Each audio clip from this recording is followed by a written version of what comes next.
Ngayon, eto naman nun si Jinggoy Estrada, mga kaibigan, hindi ba kita na natin sa inyo kung paano siya naghahamon doon sa nakaupong mayor na si Mayor Francis Zamora. Hindi ba? Ang tapang pa. Subukan mo niya. Ha? Muna ulitin niya na. Subukan mo. Ayun, sinubukan. Mga kaibigan, noong linggo, nagpunta ron, may dala-dala raw bangus. Nakikita sa kwan nung hinuhuli na siya, pinakita nila mga kaibigan. Namimigay, sabalo pa yata yung pinamimigay, yung malaking bangus. Alam ko, tawag doon, sabalo pag yung malalaki. Ngayon, makikita nyo, nahulog pa nga yung isa, dinampot na lang Sama nung tingin nung tao, yung kumuha nung nahulog na bangus. Ngayon, alam nyo na ito politika. At siya yun. Binabanatan niya yung sarili niya, yun daw nangyari sa kanya, politika dahil inuli siya ng pulis. Hindi man siya inuli, inimbitahan lang, isinakay, tapos dinala lang sa presinto. At tapos nun, 3 oras lang dun nakauwi na dumating pa yung tatay niya, pilantod na, tsaka bagsak na ang balikat, di ba? Kuba na si Erap. Ang pangit ng itsura ni Erap. Mga kaibigan, pag nakita ninyo para saan yung ginagawa mo? Tayo ba nagagalit sa tumutulong? Hindi. Ang pagtulong, walang masama yan. Sa mata ng Diyos, sa mata ng tao, hindi masama ang pagtulong. Pero kailan nagiging masama ang pagtulong?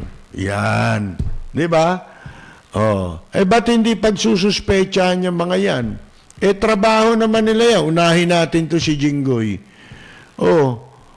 Talaga namang umiiyak pa raw ngayon dahil hindi raw niya akalain na, na bawal pala na ngayon.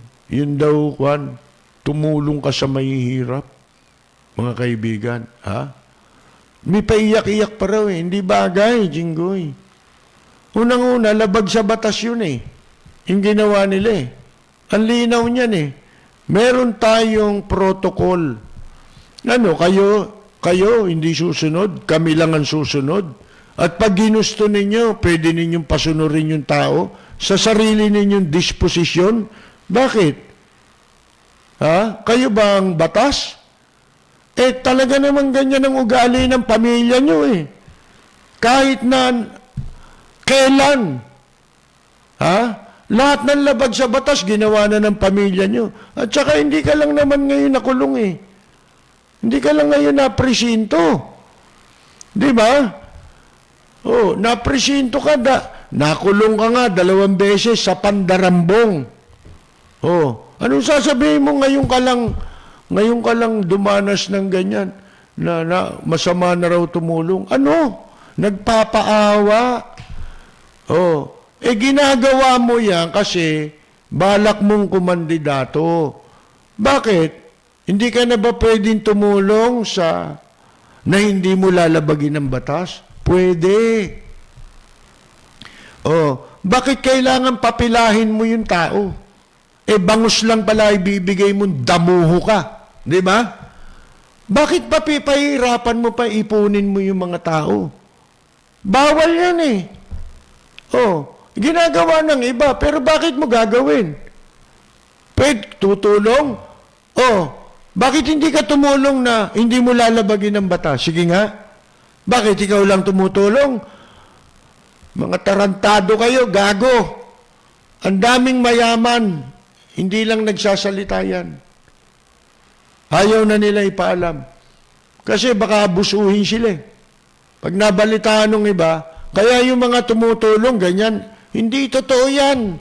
Pati yung isang kabayo, raw siya, anak daw siya, ngayon anak naman daw siya ni Pacifico Marcos. Himalaya kapag naging anak ni Pacifico Marcos yan. Bakit to? Tinanong sa akin. Kako Himalaya na, malaking himala. Eh, anak ko yan ni Pacifico Marcos. Ganun ba? Abay, malaking Himalayan. Eh, bakit nyo nasabing Himala? Eh, kasi kako, ngayon lang ako nakabalita na tao nanganak ng kabayo. Himala, hindi.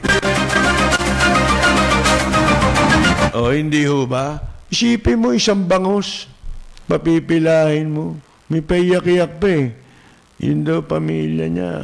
3 araw na raw kakainin niya. Nakalintik na drama. Hindi bagay sa'yo, Jinggoy. Ang pangit. Ang pangit ng dating mo. Hindi maganda. Ah? Mga kaibigan. Di ba pwede namang ipahatid? Oh, napapila mo nga eh, di pwede mong ipahatid sa bahay-bahay. Bakit? Yun ang gusto mo. Di ba yung mga namimigay talaga ng tulong, halimbawa yung gobyerno, ang kanilang procedure, ihatid sa tapat ng bahay ng mga opisyal na ng gobyerno. Hindi ikaw.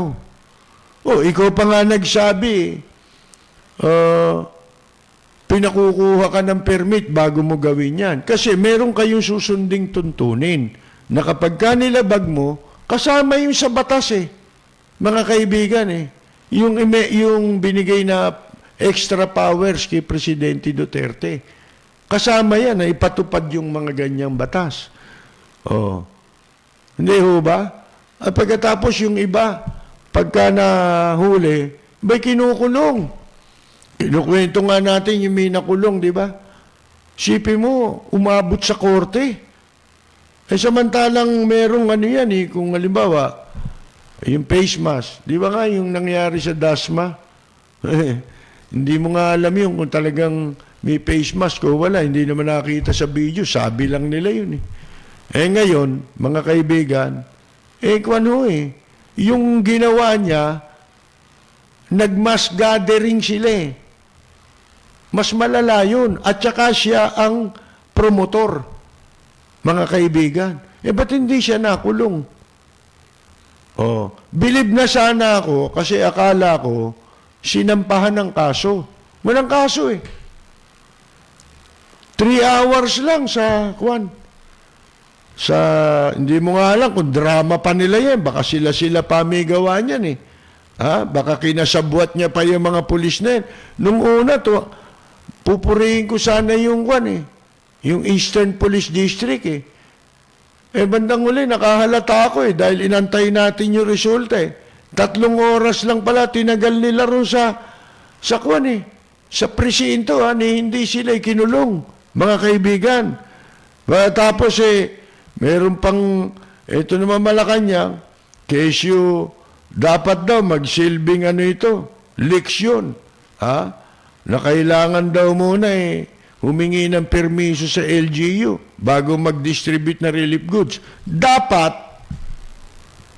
nung nagbabanta pa lang si Jinggoy, public naman yung account niya na-i-play nga natin dito Di ba? 2 beses Oh. 2 video yun na magkaiba. 2 beses. Pinlay natin dito. Abay, ba't di nyo ginawa? Napaalalahanan sila. Ay, wag kayong susuway sa sa batas. Dapat nyo sinabi yan Hindi ngayon tapos na ang hirap Kung hindi palpak, mga kaibigan, ang nangyayari po, mismanage ang mga kasamahan ni Presidente Duterte. Puro failure Kumbaga nilalagay mo yung kabayo sa likod ng kalese. Di ba yung karitela dapat nasa harap yung kabayo? Ito hindi. Nasa likod Ano ibig sabihin? Ibig sabihin, tapos na, tsaka nila sinabi. Ba't di nyo sinabi nung pinanonood dyan sa social media? Huwag nyo sabihin hindi nyo alam. Alam nyo yun. Hindi lang kayo kumikibo. Bakit? Mga may pera yun kahit sabihin mo wala sa pwesto yan, may mga koneksyon pa rin yan. Lalo na pera. Yung pera, mga kaibigan, kahit wala ka sa pwesto, basta may pera ka. Yan ang katwiran ng mga yan. Yun na sana ang pagkakataon para maipamulat sa mga violators na hindi walang pinipili ang batas. Walang mayaman, walang mahirap sa batas.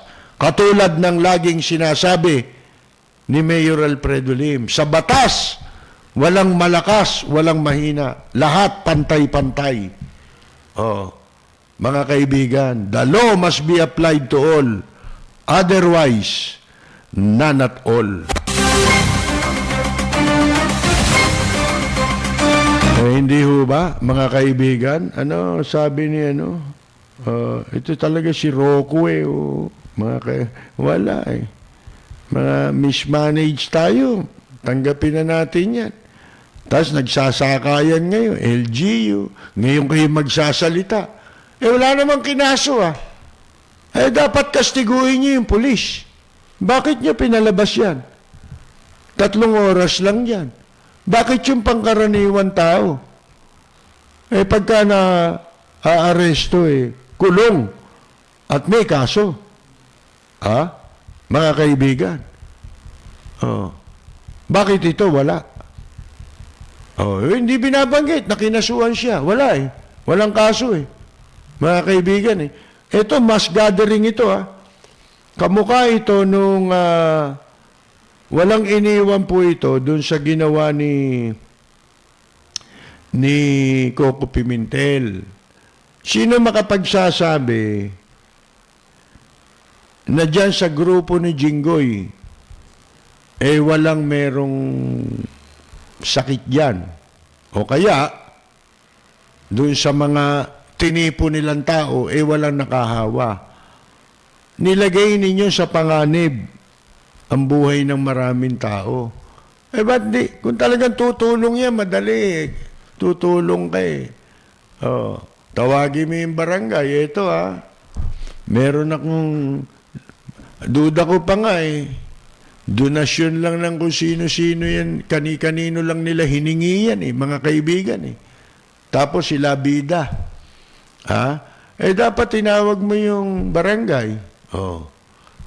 Kami, hindi kami makakapamigay. Ayaw niya makipagtulungan kasi talagang dinidisenyo niya yung ginagawa niya. Unang-una, gusto nila yon yung nahuli, yung pinresinto sila. Meron siya ngayong publicity. Mga kaibigan, hindi ka naman pinag-uusapan na, sino ka ba? Di ba? Wala na kayo talo nga kayong lahat noong nakaraang eleksyon di ba, mga kaibigan? Para maka-epal, sinasamantala nila itong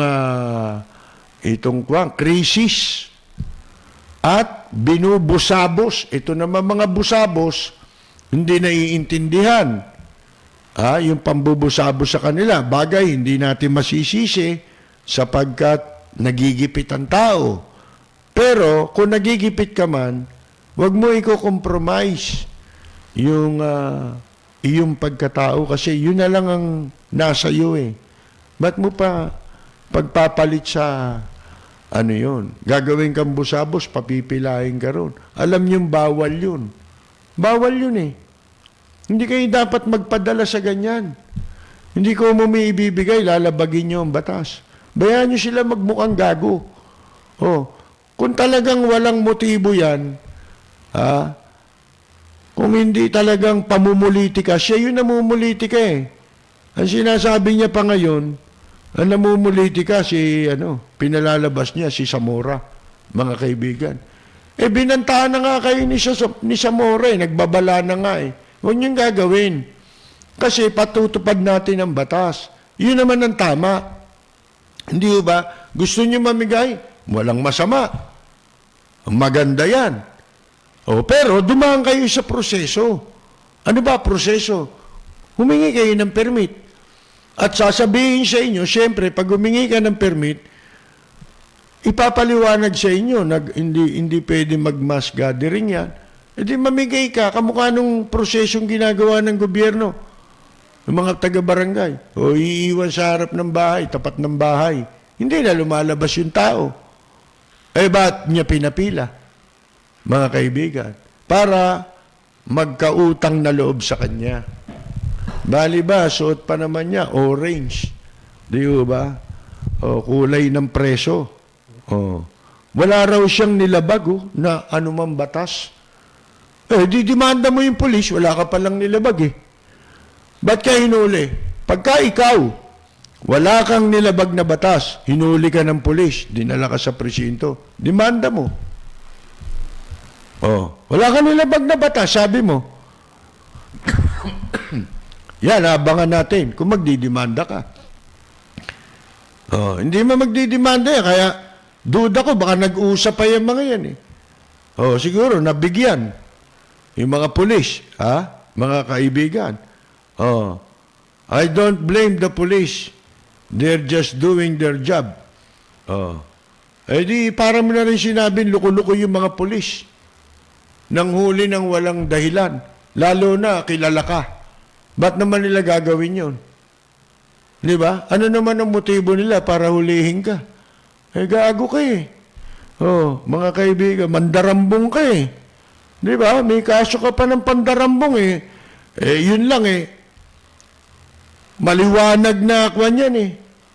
Recidivist talaga kayo.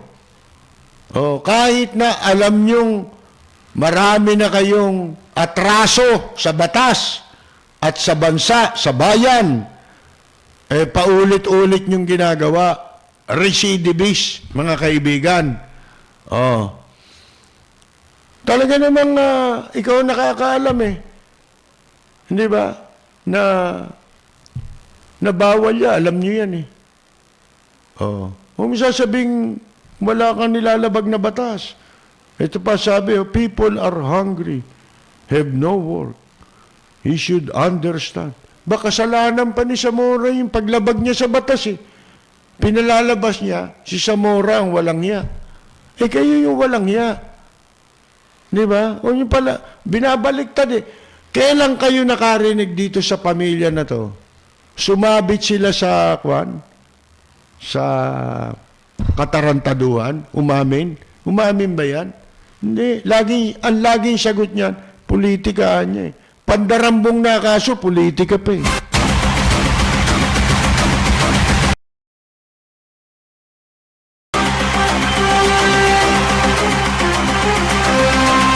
Eh mga kaibigan, nung panahon nga na si Jinggoy, kanino bang panahon yun? Panahon yata ni, kwan yun eh, ni Panot. Mga kaibigan, isipin hindi, panahon ni GMA eh.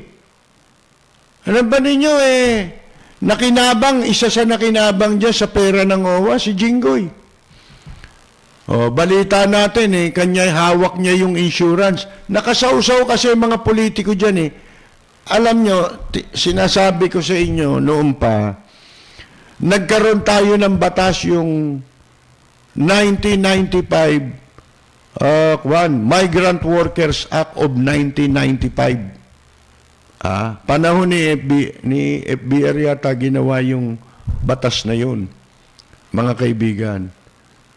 Nakalagay doon, after certain years, 5 years yata, o 10 years, yung OWA, at saka yung POEA, lulusawi na yan, tatanggalin na yan, sa batas na yun, original.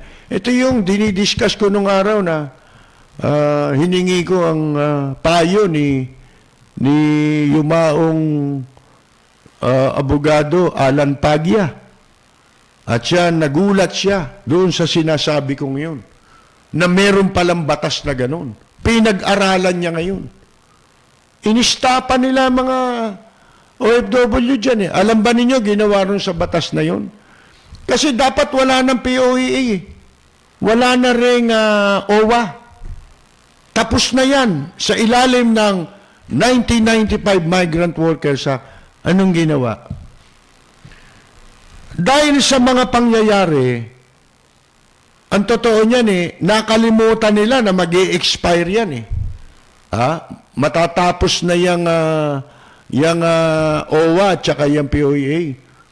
At ang tao, na-focus ang atensyon doon sa mga pangyayari sa pagpapabagsak laban dito sa mandarambong na tatay ni Jinggoy na si Erap.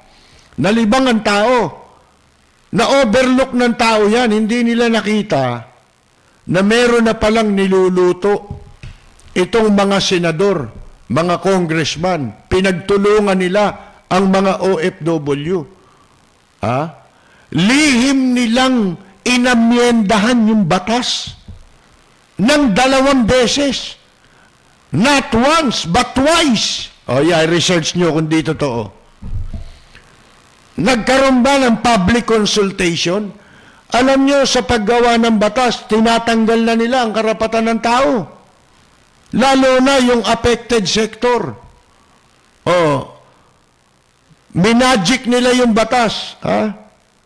Inamyendahan nila ang batas nang hindi nila ini-inform yung sektor na apektado dun ng batas. Wala na dapat yung mga yan OWA, POEA. Basahin ninyo ang tunay na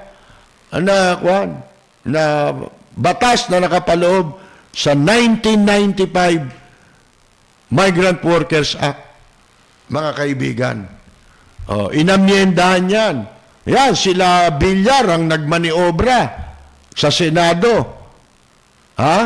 Kaya sila nagamit din nila yung pondo ng OWA, kapalit, in return.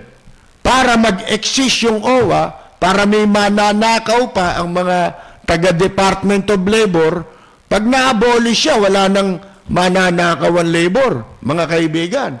Ang Department of Lagay.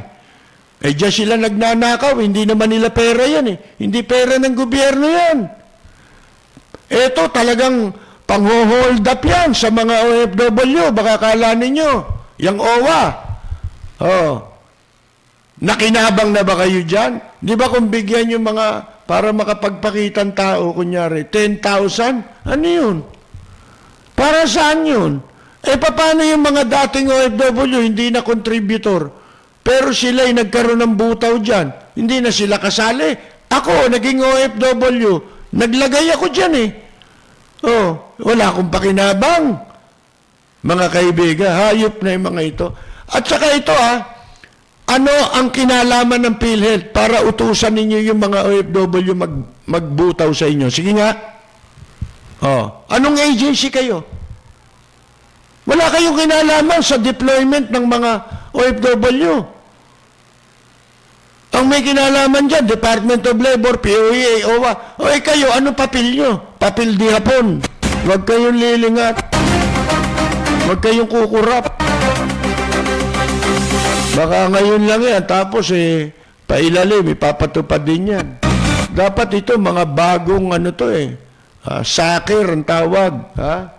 Pag pumayag kayo, mga kaibigan. At saka yung, martir. Martir na itong mga to. Naghahanap buhay sa ibang bansa para na lang buhayin kayong lahat at papanagutin sa lahat ng problema rito. Mga kaibigan, Ngayon, mismanagement ang tawag dyan, pagka ganyan. Kung saan-saan na tayo pumupunta, naghahanap ka na makukolekta mo. Wala na kayong alam kolekta, kundi OFW. Lahat na lang, dyan nyo kinukuha. Kolekta ng OWA, ng POEA, mga kaibigan, insurance, anak ng...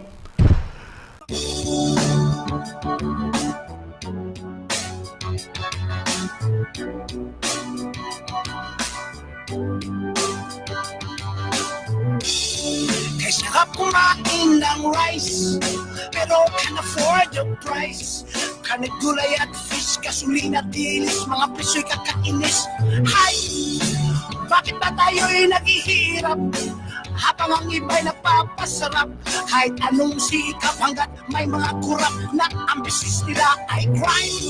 Kukurakot sila na sa lahat. Kukurakot kukurak din doon sa right.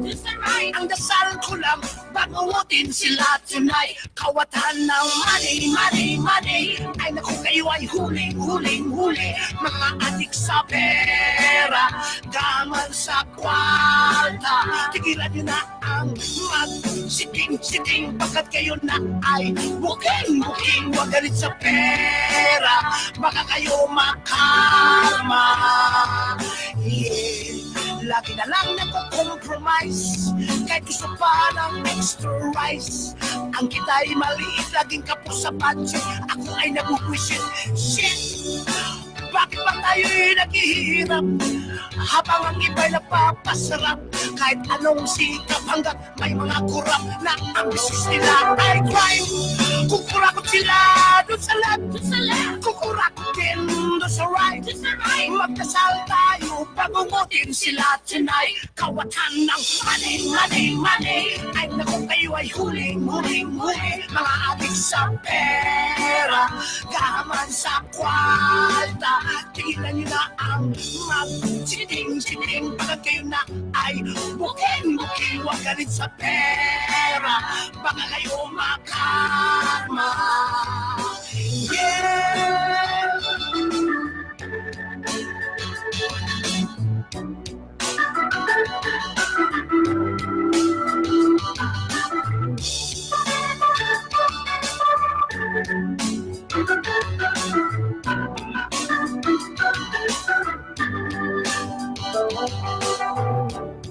Kukurakot sila dun sa left, kukurakot din dun sa right. Ang dasal ko lang, bangungutin sila tonight. Kawatan ng money, money, money. Ay naku, kayo'y huling, huling, huli. Mga adik sa pera, gaman sa kwarta. Tigilan nyo na ang mag-chiting-chiting, pagkat kayo na ay booking-booking. Huwag galit sa pera, baka kayo makarma. Kawatan ng money, money, money. Ay naku, kayo ay huling, huling, huli. Mga adik sa pera, gaman sa kwarta. Tigilan nyo na ang mag-chiting-chiting, pagkat kayo na ay booking-booking. Huwag galit sa pera, baka kayo makarma. Kawatan ng money, money, money. Ay naku, kayo ay huling, huling, huli. Mga adik sa pera, gaman sa kwarta.